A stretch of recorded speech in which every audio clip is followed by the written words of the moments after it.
Bye. Bye. Alright, let's start with, tell me where you were born and where you grew up and... I was born in Louisville, Kentucky, April 19th, 1943. My parents moved back to where their parents were from, back Webster, Kentucky. We lived there for approximately a year, and I started first grade there, and then we moved to New Albany, Indiana. I lived there for about 7 years, and then we moved to Clarksville, Indiana, where I went to 6th, 7th, 8th, and 9th grade.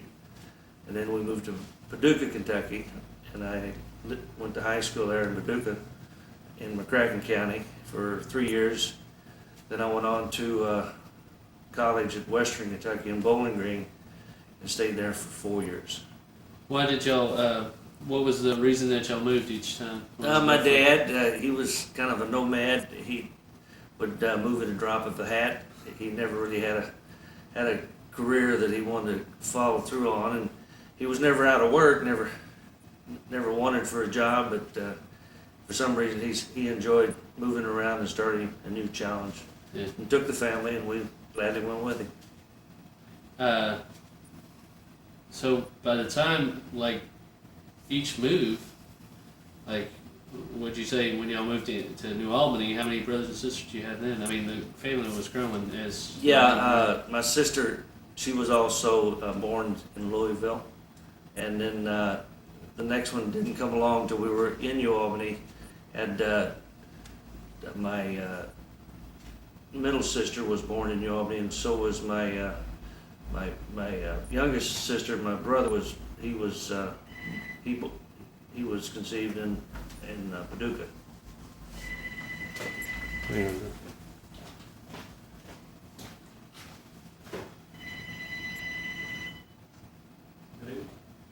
what's up?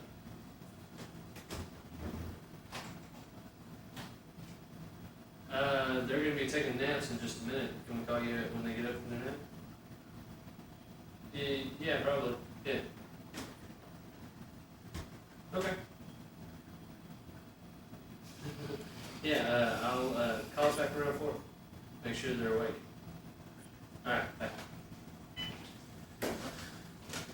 Alright, so, why Western Kentucky? Why did you pick that college? Well, actually, I went to a business college there in Bowling Green. It was well-known for CPAs and things like that. I wanted to go into some form of business. So after I went there for the first year, they were absorbed by Western Kentucky, so I just automatically went to Western because I was there, and they had the same business college. That's what they took from the Bowling Green College of Commerce, and so that's, in a way, it turned out better because it was a lot less. It was a state-supported school, so it worked out good for me. How did you pay for school?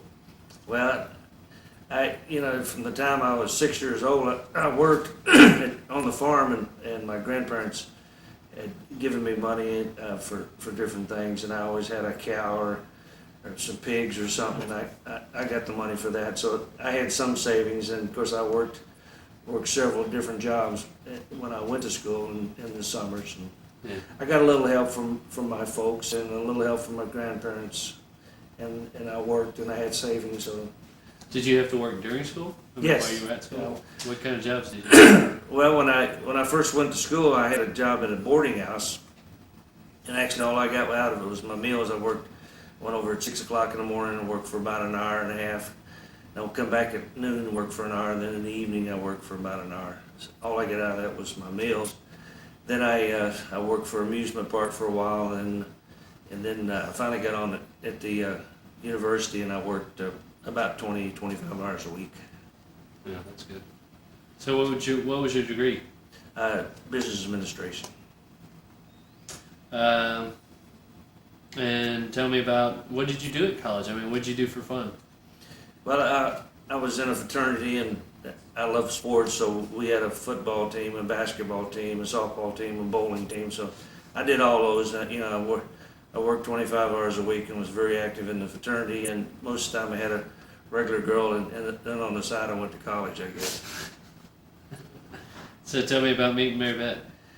I met her the start of my senior year. She had her folks were from that area, and she lived with her with her grandmother there for a while. And my roommate was dating her roommate, so I met her actually through my roommate's dating her roommate. Yeah.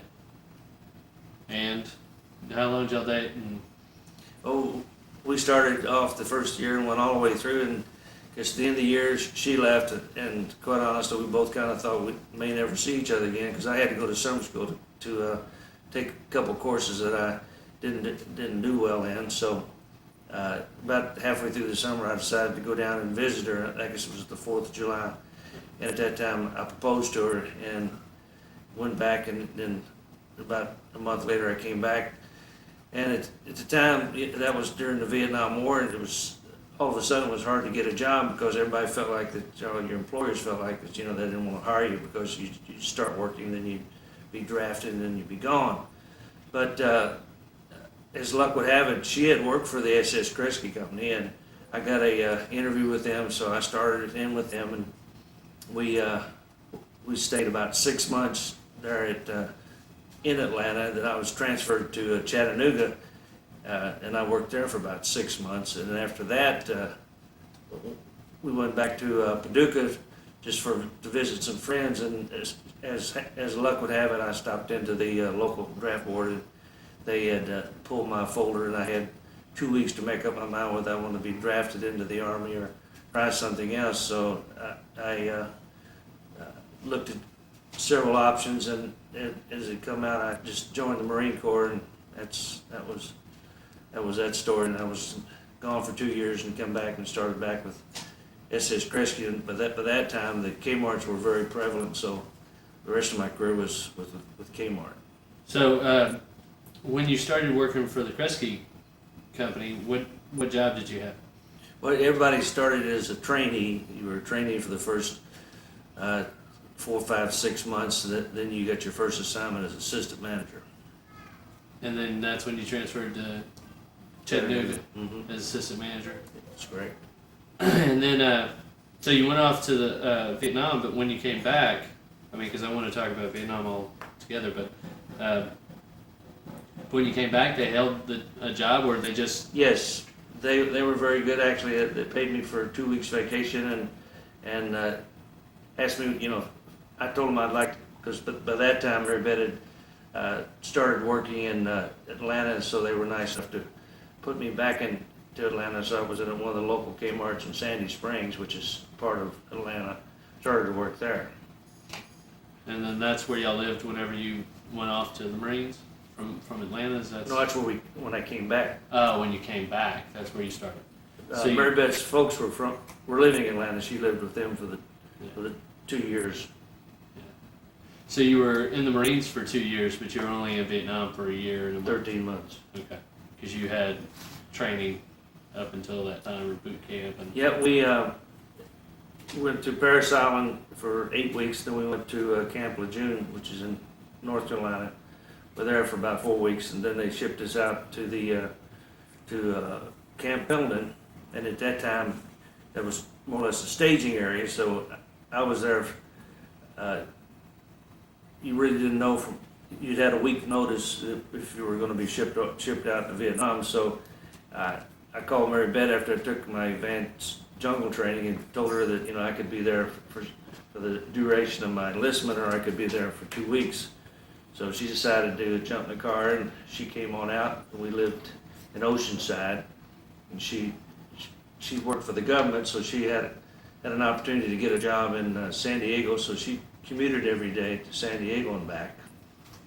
And I'd go off for training, and she'd go off to work every day. And then most weekends we had free, and we did different things. Went to the ball games and went to Tijuana and went to the beach. And so we had a good time. And then I found out I was being shipped out, so the next day she jumped in the car and drove back to Atlanta. So y'all were married about a year before. Yeah, a You little had to over a go. year. About almost exactly a year, actually. How hard was that to have to leave? Well, there again, I was used to moving, and it was just the same pattern and something you had to do. I really didn't think much about going in at the time. Yeah. It's something you had to do.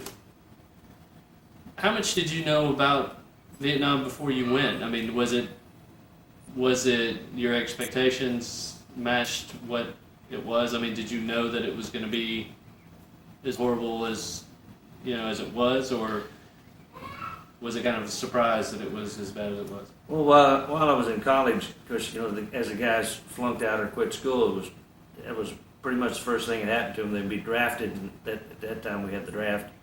And you saw a lot of it on TV, but generally you didn't get that much involved. It's never the same until you're thrown in the middle of it. It was a lot worse than I thought it would be. When I went through basic training, they were saying that you could be stationed this place and that place, and quite honestly, I didn't really realize that most of us were going to Vietnam. And so when you got there, as soon as you got off the plane, you knew it was for real because as soon as we hit, we were at Da Nang Airport Air Base, and that same night we got rockets and mortars, and we were slipped in the ditch. So it was a good sign of things to come. Oh. What year was that?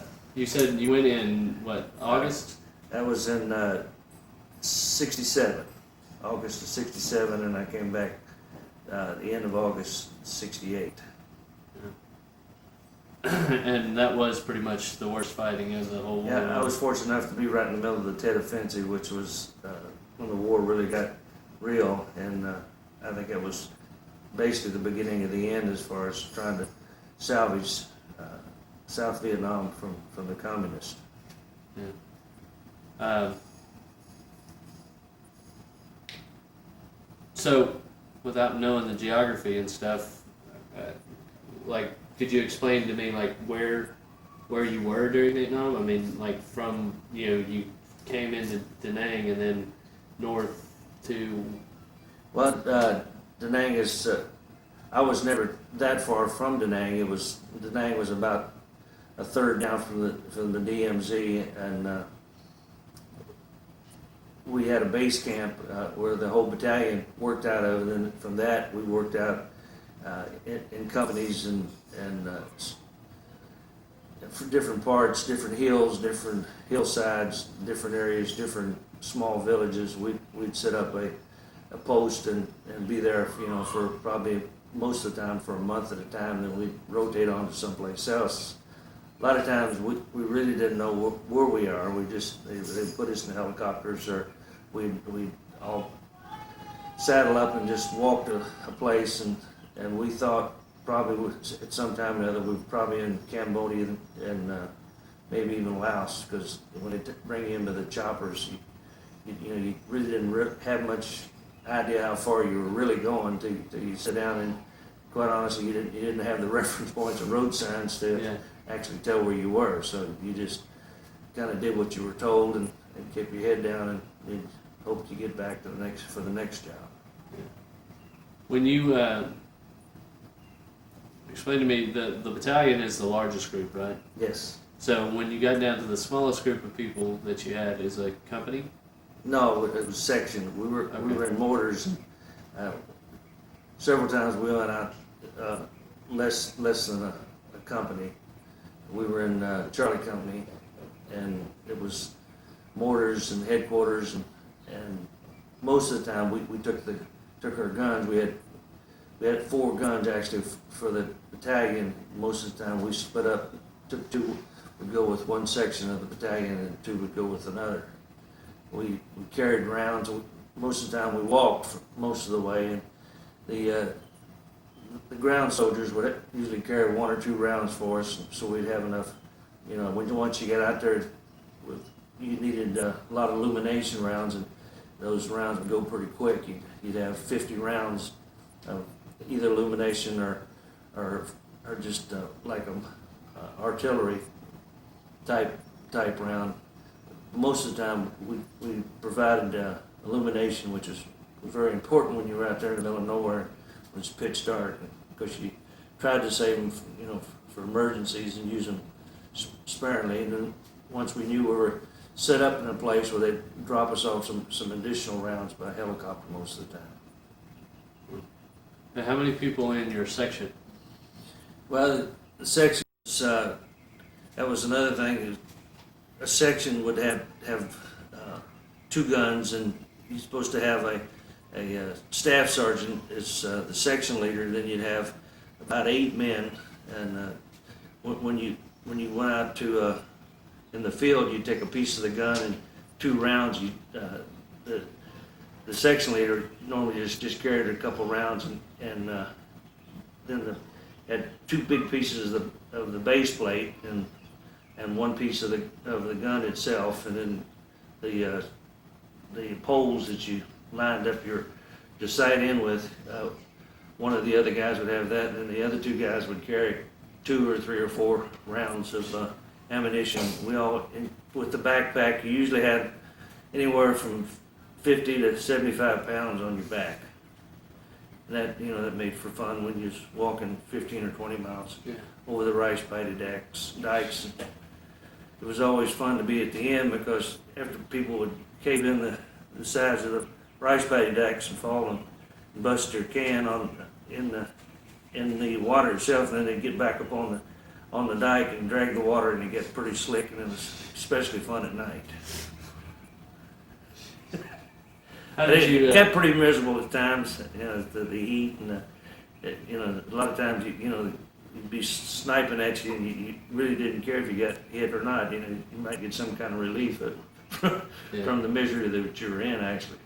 What kind of things do you remember? What kind of things kept you going? I mean, what did you think about to make you go on? Well, you obviously you want to survive, and you want to get through this thing, and you remember the good times you had at home, and you felt like you were doing some good, and you knew you had X amount of days to.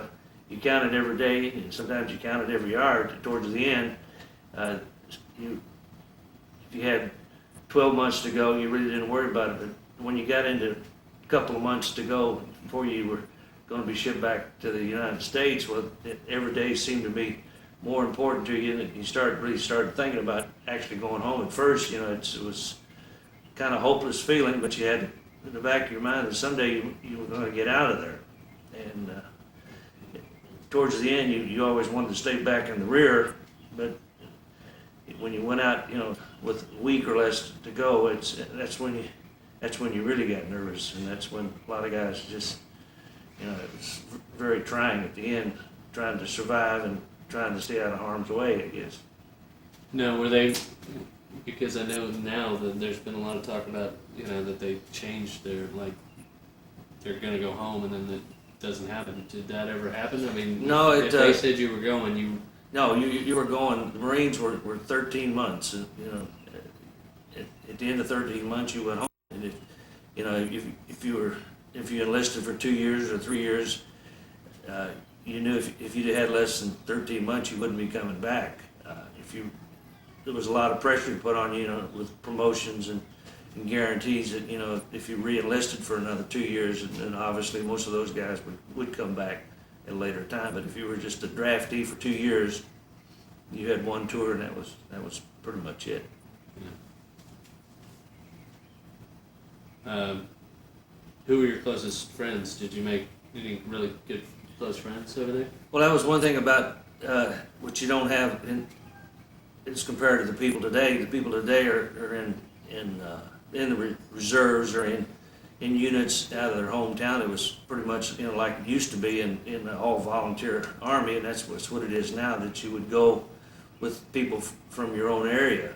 Yeah. The way we were, you went off to boot camp, and you might know somebody that you went there with.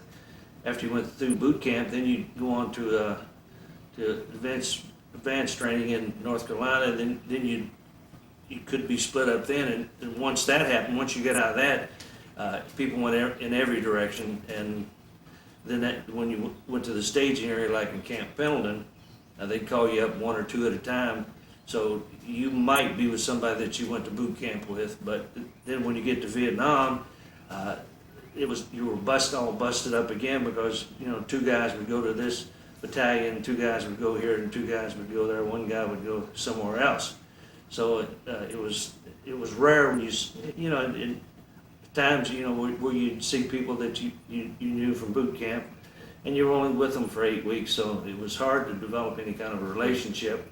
And everybody, you know, was coming and going. You know, you come in, you get real close to this guy. Had been there for 6 months, and after another 7 months, he'd be gone. You still have 7 months to go. So his replacement would come in. So consequently, it was hard to develop much of a relationship with someone because it was somebody you never saw before, and at best, you'd be with them for 13 months. And that would be really the max. And that would be unusual to go 13 months with the same guy.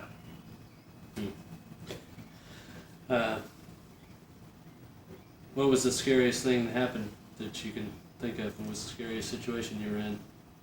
Well, when you first get there, like I said, we got in there late in the evening, and that night, you know, it was just helter skelter, and you pretty much knew at that time you done made a mistake, a big mistake, and you probably never get back to the States in one piece. But as time went on, you know, it was, after you got through some of the more difficult times, you felt like, anyway, you know, if it's your time, you'd go, and if it wasn't, you probably would make it home. But we were there for about a month, and they had the Operation Swift, and that was the first exposure to major casualties that I had been with, and you had the opportunity to see a lot of people get killed, and also had the misfortune of staying back with the corpses and loading them up after 3 days of laying in the sun. It wrapped up ponchos, and it was after that it was, you know, it's just kind of a day-to-day basis, and hope that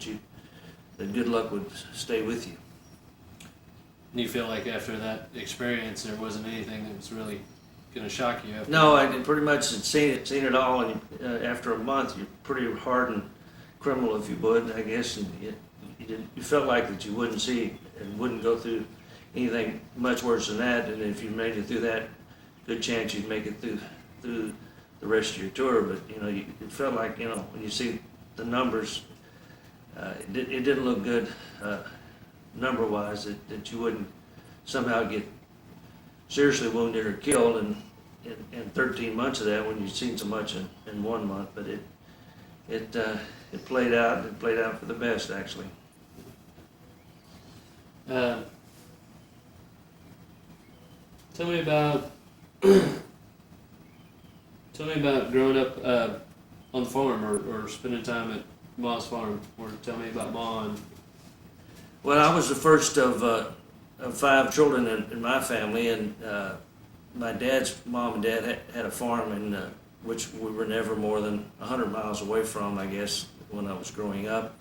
And my grandmother, she loved boys, and I was the first, so she did everything she could to have me with her as much as she could. I'm sure if she could have got away with it, she'd have kidnapped me. But when my sister came along, I guess she was about 18 months younger than I was, and so, you know, having 2 children, I guess it was a help to mom and dad in one way. And so quite honestly, I was with my grandparents more than I was with my folks, as far as leisure time and time that I wasn't committed to school. So every, not so much on weekends, but every holiday that was more than 2 or 3 days, and in the summers, my grandparents would come and get me or send for me, and I'd go to the farm and help my grandparents on the farm, was milking and putting up hay, and our tobacco crop was very important, so I spent a lot of, you know, you'd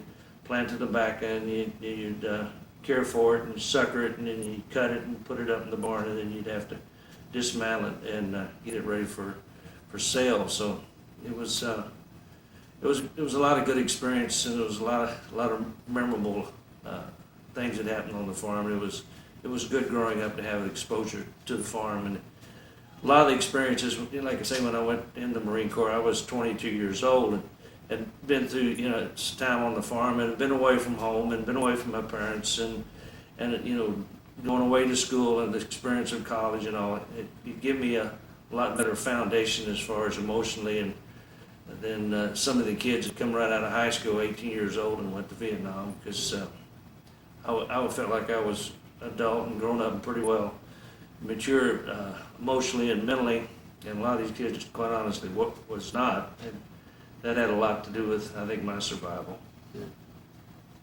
Yeah. And what about your mom's parents? Well, my mom's parents, her dad was a coal miner. He worked the coal mines for 30 years, and he died of black lung. I really didn't spend that much time with my mom's folks, quite honestly, because I was so absorbed in my dad's people, and really when they would go to my mom's parents, most of the time I was at my other grandparents', and it was pretty amazing, I guess. I don't know, fair or unfair, but I spent most of my leisure time with my dad's mom and dad, and knew very little about mom's people, and went there a time or two, but really not that much. Where'd they live? They lived in Cleveland, Kentucky. It was a coal mining town. Yeah. It was in Muhlenberg County, not too far from Central City, which was the biggest city around. And let's see.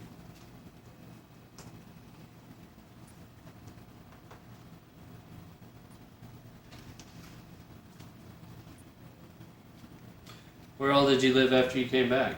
Because y'all moved a lot after you got back. Yeah, when I came back, we worked with Kmart. As I said, I worked at Sandy Springs for about 6 months, and then after that, they were opening a new store in Florence, South Carolina, and I was sent there as a operations manager. And quite honestly, on my resume, they used the 2 years I was in the service, and that would be a year before, and 2 years would be 3 years, 3 years and a half for the company. But quite honestly, it took me 2 or 3 months to get acclimated to civilian life, for one thing. And so I was in Florence for about 7 months. Then I was shipped on to Charlotte, North Carolina, as a senior assistant, and I was there for 2 years. And after I left Charlotte, I got my first assignment as store manager, and that was in Philadelphia, Pennsylvania. And that was almost like going to Vietnam from the South. When they said Philadelphia, Pennsylvania, it really didn't register that I would be going to a large city. But I went to Philadelphia, and we lived in the suburbs, and that's where Clara was born at that time, and Kelly was born in Florence, South Carolina. So one was born in Florence, South Carolina, one was born outside of Philadelphia, Pennsylvania. So after we lived there a year, I got my second store, which was in Shamokin, Pennsylvania, which was a coal mining town, which was quite an experience. It was some great people there. That was probably my favorite place that I'd ever lived, mainly because of the people and their work ethics, and they just enjoyed life, it seemed like. We all had it was like a big family at that store. Then I was transferred to Charleston, West Virginia as a coal manager to put me back in the Kmart system. So I was there for about 6 months. And then we were transferred to Texas, which I'd never been to Texas. And it was certainly great things to come from my family, my wife and my 2 children, which are still here. But we were in a store in Houston for about a little over a year. So then we was transferred to Pasadena, which is outside of Houston. And after that, I was transferred back to Macon, Georgia, and I ran a store there for about 7 years. And I went to another store, and that's where I finished up my career and retired at age 55, and here I am today. Huh. Can you think of any other stories you want your grandkids to hear?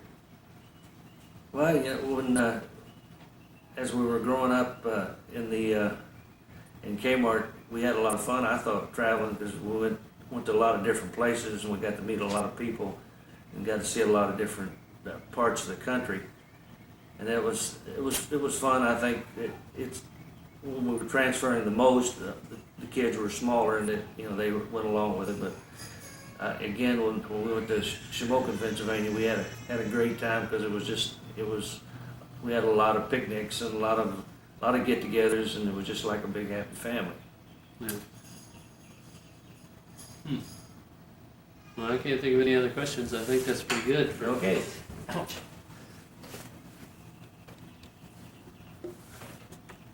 It was quite an ordeal to get back to civilization. We all had the opportunity for 1 week's R&R, they called it. So my R&R was going to be to meet Mary Beth in Hawaii.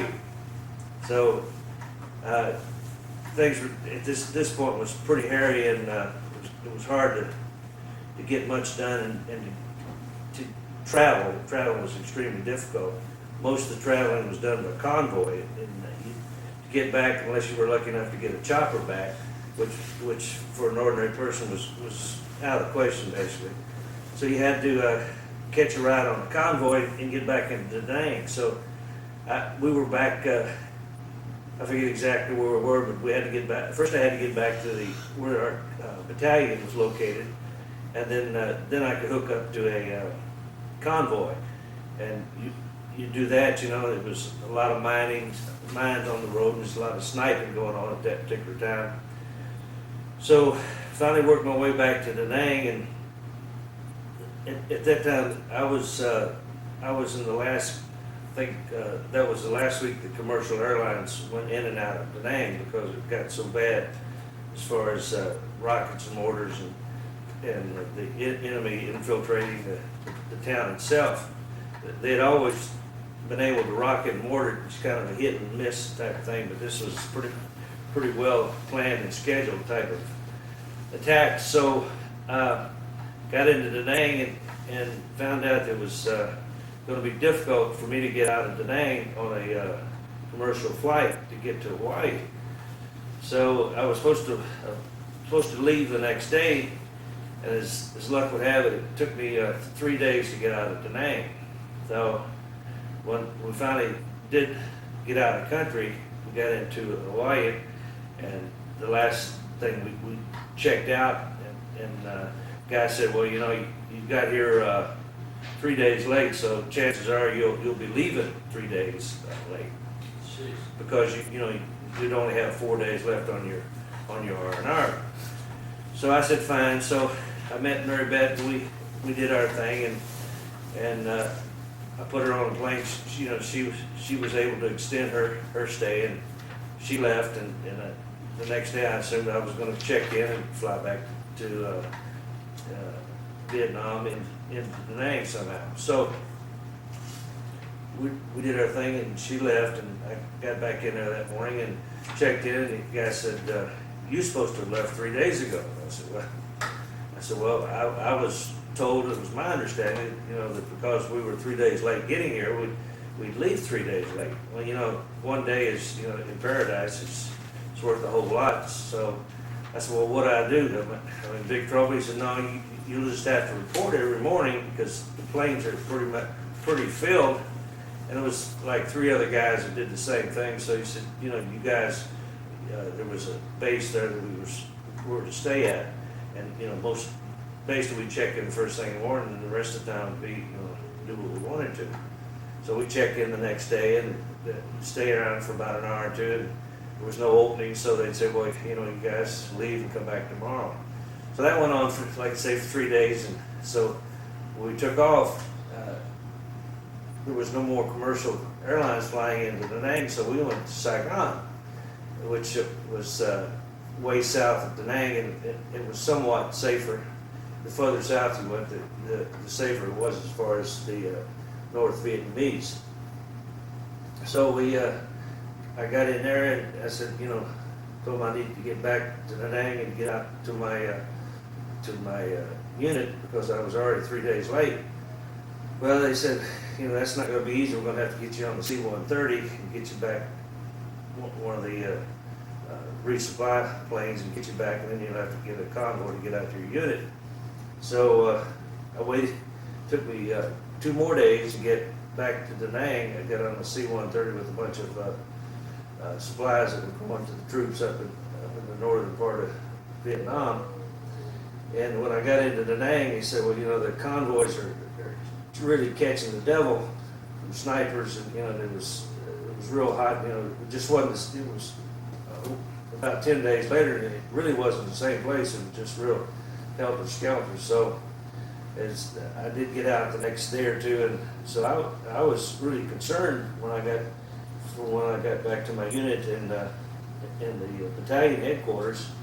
But when I got in there, it was just it was total chaos, because anywhere around Da Nang it was really getting rough from the enemy standpoint. So I said, don't worry about it, we're trying to get you out of the unit. So I got out the next day and got back. But as it turned out, I got about 2 weeks instead of 1 week, and that was you know, it was pretty hectic, but it was certainly a big bonus, and I didn't get in any trouble. So that was one of the good things that happened, I guess, in my tour, that I got a 2 weeks vacation instead of the one.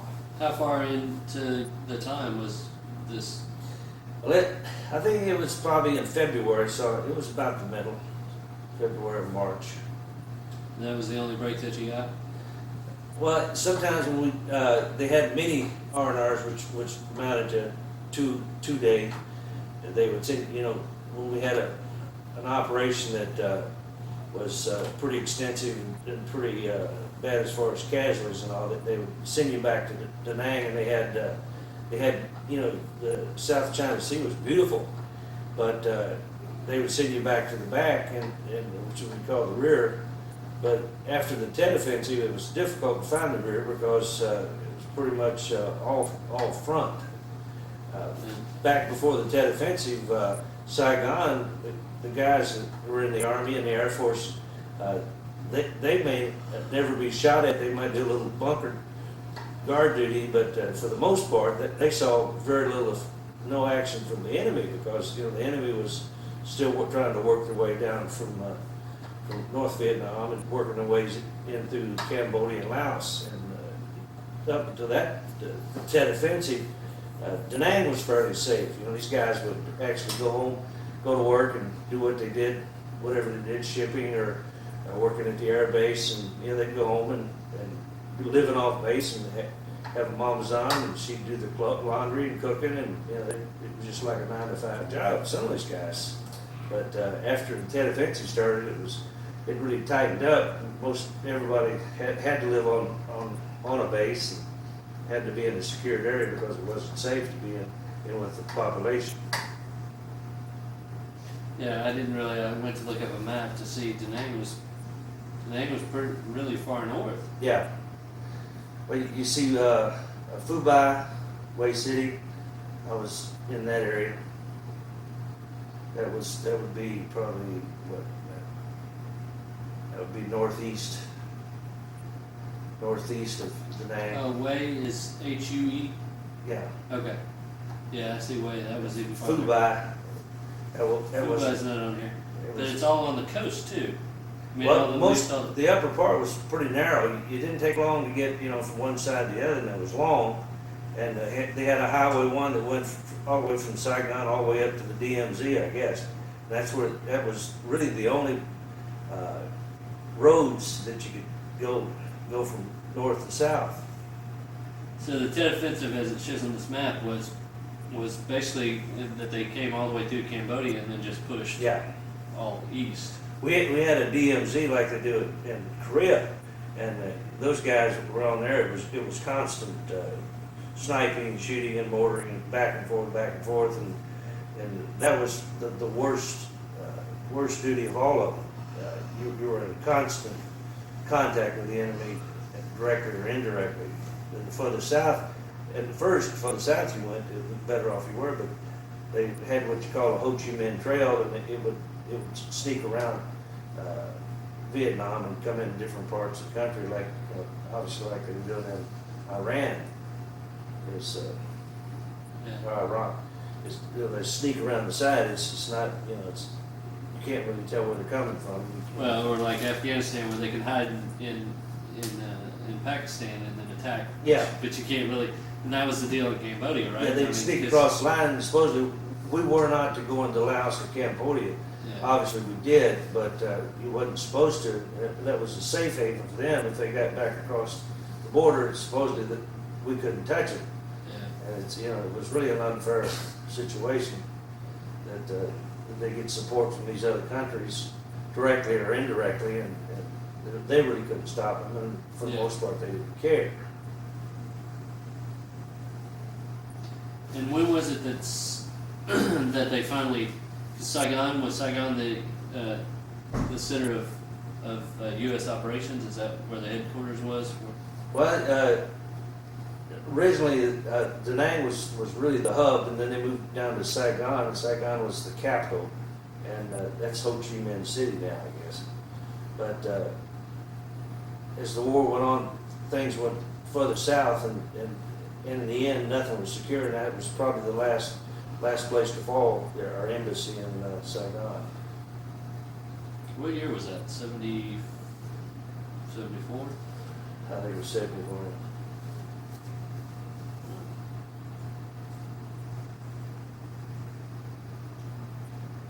Yeah, it's nice to kind of see where these places are. Yeah, Tam Key, it's just south of Da Nang. Hugh and Quang Tri. Plain Tri. You remember that? Did you ever go as far north as that? Way City is farthest north I went. Which looks like a pretty good distance from Da Nang. Man, I don't think it was that far in miles. I don't know Really? how far it is from one tip to the other, but I would think the narrow part of Vietnam is not much more than 50, 60 miles. Really? She's pretty narrow there. Oh, I guess I could tell by the ski. It'd be interesting. Well, no, I guess not. It looks from Da Nang to Way, it's from the Key. It's maybe 100 miles. Is it that far? No, 100 kilometers.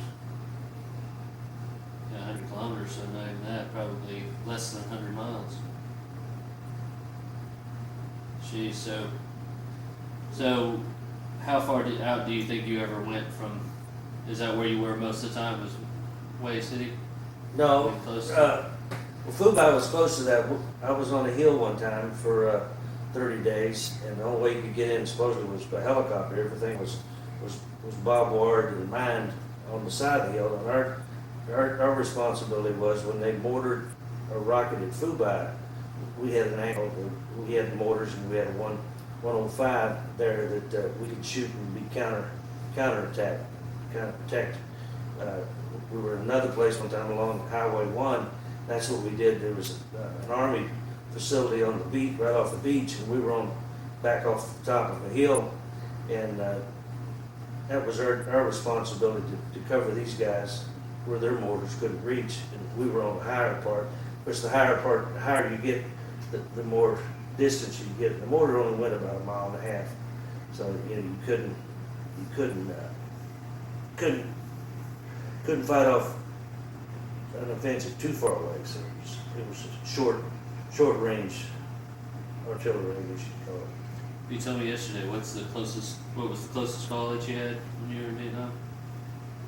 Well, during Operation Swift, we were assigned to protect a general that got stuck out in the field, and we only had about 20 guys, and they had a major offensive going on down in the rice paddies below us, and we were up there with 2 men foxholes all night, and you could see all the firing going back and forth, small arms fire, machine guns, and that type of thing. Just basically kept it lit, kept the thing lit most of the night. And when we come out of there, it was we were responsible for cleaning up the bodies and putting them in ponchos. And that's when we had to spend 3 days up there and guarding these bodies so they'd get them out. It was a priority to get the wounded out, of course. A lot of times, the dead bodies were the last last to come out, and which is only understandable. But during that operation, then we moved on, and it was Operation Swift, and that was one of our biggest offensives. We had several close calls, and again we took a lot of casualties in our company, the 3rd Battalion, the 5th Marines. Did you ever have like anything like hand to hand? Never went hand to hand. I could see some of the casualties that I inflicted, but never went hand to hand. But shooting your rifle, you saw people that you. Yeah, more of the mortars. We'd be on an operation, and we'd have a location, and most of the time the fighting was done at night. You couldn't see your hand in front of you, and you'd fire flashes in the dark, so to speak. A lot of it was protective fire that we had, but a couple of times that we actually trapped them, and this was the NBA, the regular army that tried to overrun us in the daytime, and that's when you'd actually see them, and you get to shoot basically where they were instead of where you thought they were. Yeah. But it was kind of amazing. Like I said, most of the action was at night, but daylight. And for the most part, you couldn't tell anything had ever happened, because the Buddhist religion, I guess, they think very highly of their souls and their bodies, and they would do anything possible to recover their bodies and dead bodies, which is only natural, I guess. Did you ever come encounter with the holes, the spider holes that they? Yeah, when we went, I think it was Cambodia actually at the time. We went up in the hill parts, and we come across this big cache of it was kind of like a small barn full of rice, and we had explosives.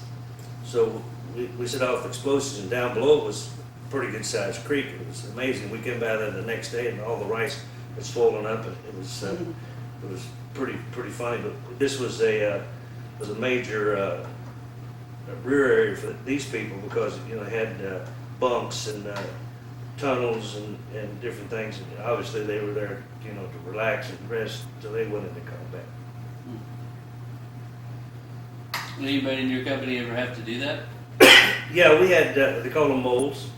It was always one of the smaller guys, and they got to go into the trenches. It was amazing. You'd call in airstrikes and artillery and naval gunfire to an area, and they just pounded. You'd see holes as big as houses. Put a good sized house in. And after the gunfire would cease, and then all of a sudden you'd have sniper fire. And how they survived? Obviously they were in these holes, and unless it was a direct hit, I'm sure they were shook some, but they were still alive and kicking. What about getting hit with shrapnel? We just got in from, we went into a hot LZ in the landing zone, and we were just kind of huddled around, and we found out it was too hot to handle, so they called in airstrikes. And we were kind of huddled up, and I guess it was actually a crater that was left there. Wasn't very deep, but it was deep enough to give you some protection, I guess. So one of the 500-pound bombs, I guess it was, big piece hit me in the back, and unfortunately we always had our backpacks, and I had the backpack on, and it actually knocked me over, and I was stupid enough to go see what happened, and picked up the piece of shrapnel, which was about as big as half of a softball. It was you still could fry an egg on it. It was kind of funny, and I guess one of the biggest nights we ever had, it was also during Operation Swift. We fired all night long illumination rounds, and the rice paddy was separating us from the NBA, and we supposedly got an accommodation, but I don't think we ever did. It was amazing. He's supposed to get all this stuff, and nothing ever materialized. But anyway, we had fired all night. We melted two of our tubes out of 4 from the heat. We fired so many rounds, and we were cleaning the guns, the 2 guns that have evidence. A couple of guys were relieved, and they went back to rest up. And you're talking about these ditches. They had unbeknownst to us, there was a ditch that came out right beside the gun. So here come this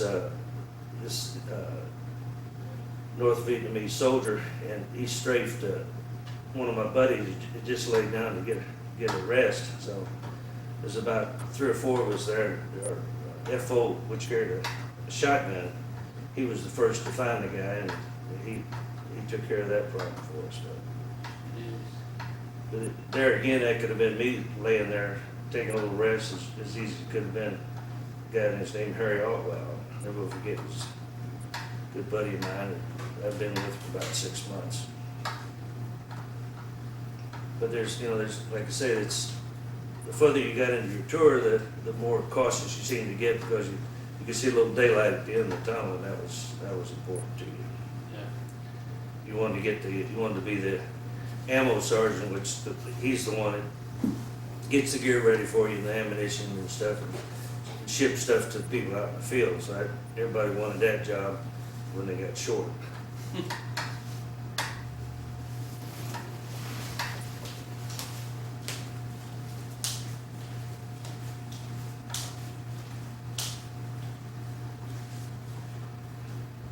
We have a little activity in the back bedroom, so we had to call an end to this.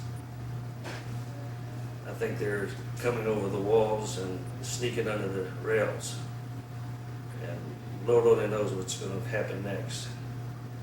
I think we might see a head pop up at any second. But we have a little covert action by Sam, and he's going to handle the situation in the least amount of mess possible. I think he'll be back anytime with a few war stories of his own.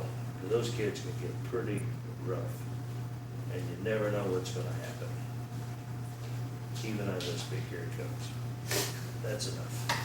Okay.